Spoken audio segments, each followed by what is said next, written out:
Welcome to the 14th lesson of the course Investing in Regenerative Agriculture and Food. How to put money to work in regenerating soils and ecosystems at scale and growing a lot of tasty food while doing it. We will take these slides and turn them into a PDF so you don't have to write along and it's easy to access the links, etc. we share. We have ended up at what to invest in regenerative agriculture and food. And this is not investment advice.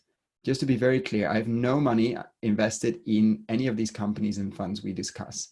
I'm a small retail investor in this space. I'm asking the question also, how can retail investors be part of this? So far, the answer has been very, very limited. There's some crowdfunding investment platforms popping up, but we're still very in the early stage. I'm only a retail investor in the space. I have no skin in the game. And in general, find professional financial advice before making any investment.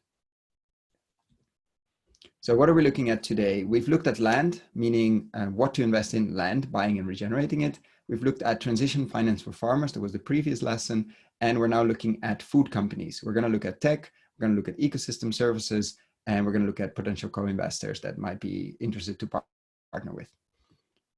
So what does the food company space look like? If you've seen the lesson we've shared before on nutrient density and food as medicine, you'd probably expect that a lot of people are looking into this. A lot of people, the whole superfood discussion is mostly noise, but there are types of food and mostly the way food is grown that we could start having that discussion over the next years to consider food as medicine. So if that's the case, and if healthy food, healthy produce, healthy gut system, healthy soil, healthy produce, healthy food, healthy gut system, and healthy people, if that link becomes stronger and stronger, and all the research we've seen shows that, then you would expect a lot of food companies jumping on that to really start to sell food as medicine, real nutrient-dense food as medicine. The truth is, I haven't seen a lot of it. I've seen more and more people talk about it, and I definitely think in the next few years, we're going to see a lot more experimentation there, maybe of large food companies, maybe of smaller food companies, startups. But as we speak now, and this is 2020, I haven't seen a whole range of food companies you are able to invest in, or let alone a fund that is, for instance, really, really focusing on this food as medicine. I think it's going to be crucial. We're going to need companies to process these raw materials that come from regenerative farms that are practicing regenerative practices. And maybe in some cases, companies that are set up by farmers, cooperatives, etc. You see this processing piece is going to be absolutely key because it needs to be processed the freshest. It needs to be processed in the right way. It shouldn't turn into highly processed food because that got us into a lot of this trouble. So far, I've seen some funds that are focused farm to fork or to gut to plate, etc. I've been hearing more and more people talk about this sentence, food as medicine or nutrient density, but I haven't seen too much activity yet. And I think the place where we've seen most activity, and actually this is where this quote comes from, is from Chef Dan Barber. Like, he realized that in this crisis, because we're still in the middle of COVID, as I'm recording this, he realized that he's a food processor, which is probably the word that, if you look at his article that he wrote and where he said this, it's like the most horrible word you could tell a chef. But at the end of the day, they take raw ingredients, process it, and put it on your plate. And in this case, very, very high-end, amazing food for anybody that's been there. But he realized that chefs are processors, and maybe they don't have the current outlet, which is the normal tables in a restaurant, but they are selling door to door, or they're selling a delivery, or they're processing for boxes like Dan is doing. So I think we are going to completely revisit and rethink what a food processor is and how close that should be to the farm or not, etc., etc. So we're going to completely reinvent or rethink what a food processor, which is a horrible word at the moment, but I think a crucial one, actually means. How do we get it from the farm, from the soil, onto your plate? And what kind of processing, what kind of changes does it need to do? And I think chefs are going to be crucial there because they know how to work with taste. And taste is a very good indicator of nutrients in food. And this means we're going to look at the space very different. We're going to look at what freshness actually means. We're going to look at seasonality completely different, because there's research popping up and coming out, and you're going to be, some of this science fiction or sounds very hippie, but that freshness is extremely important. The moment something is being picked, an apple, for instance, until you eat it, completely determines, plus the management of the soil and and the trees completely determines how much nutrients you actually get. So this feeling that you get when you take a tomato right off the plant and you eat it, actually the moment from the plant, if you take it inside and wash it, the tomato already changed. And probably eating live vegetables or alive vegetables is something that is very, very, very interesting, and very interesting from a health perspective. So this whole freshness and seasonality is something that I think we're going to see a lot in terms of the nutrient density, the amount of nutrients and the right mix of nutrients that we would like to see in food. And I think it's going to be led by two things. One, our focus on health. We're going to see more our health and our children's health. We're going to go for produce as soon as we can measure. Again, we did a full episode just focusing on a full lesson focusing on nutrient density. As soon as we can measure that, it's going to change the game, because we're going to go and look for those carrots that compared to the neighbor's carrots actually have 10, 20, 100 times more nutrients in it.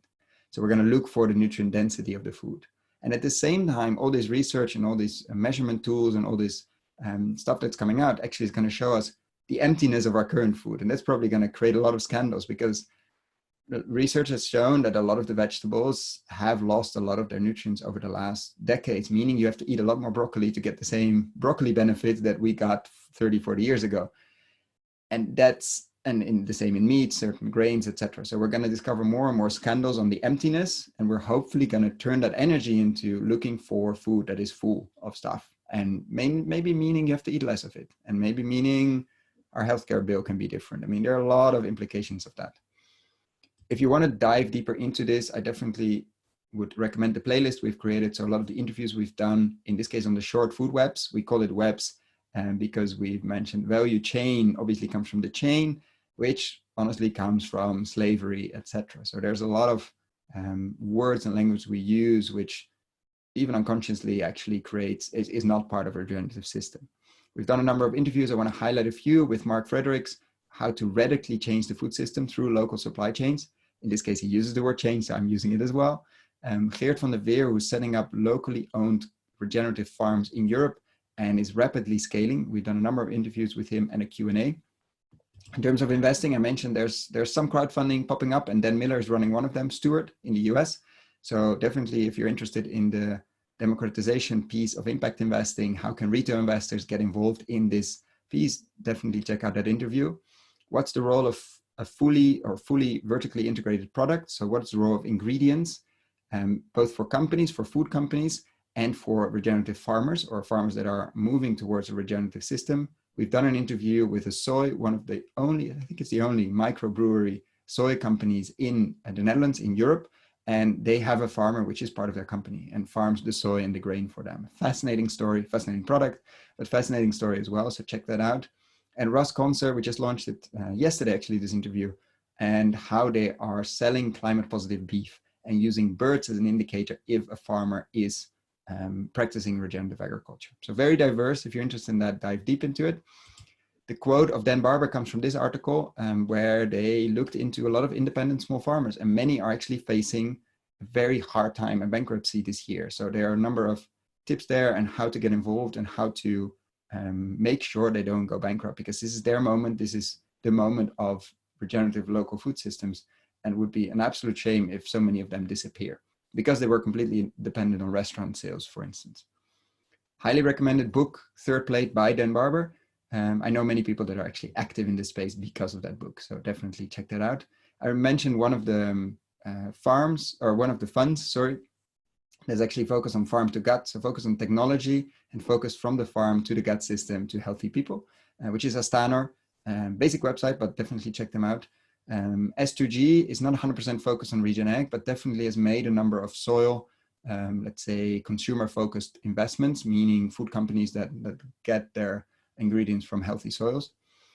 Soil Works, which just opened up, and they started, you can see actually a link to an article where they describe why they bought PastureMap, and they've been starting to become more active. As we speak, they are not open to outside capital, but that might change. So maybe when you're seeing this, that has changed. So definitely check that out. And Renewal Funds, which is a fund operating out of Vancouver, or a number of funds operating out of Vancouver, and they don't have 100% focus, just like S2G, but they do have invested into consumer good companies that are sourcing from healthy soils. And with that, I think I gave you enough homework. If you have any feedback, please let me know, send a message, get in touch through the website, through LinkedIn, through Twitter. We are always happy to hear any feedback on this course or in general on the podcast and the platform we're building. And don't forget, if you have the means, please consider paying what you think this is worth. You'll find the link below to do that. And with that, we're going to have a look at what we're going to do next, which is AgTech, probably the most invested piece of the whole agriculture space. And but we're going to look at it with a twist, mainly looking at how it can actually help farmers to regenerate soils faster, facilitate farmers. And if you're interested in that, please find the link below, and I hope to see you next time. Thank you very much for your attention.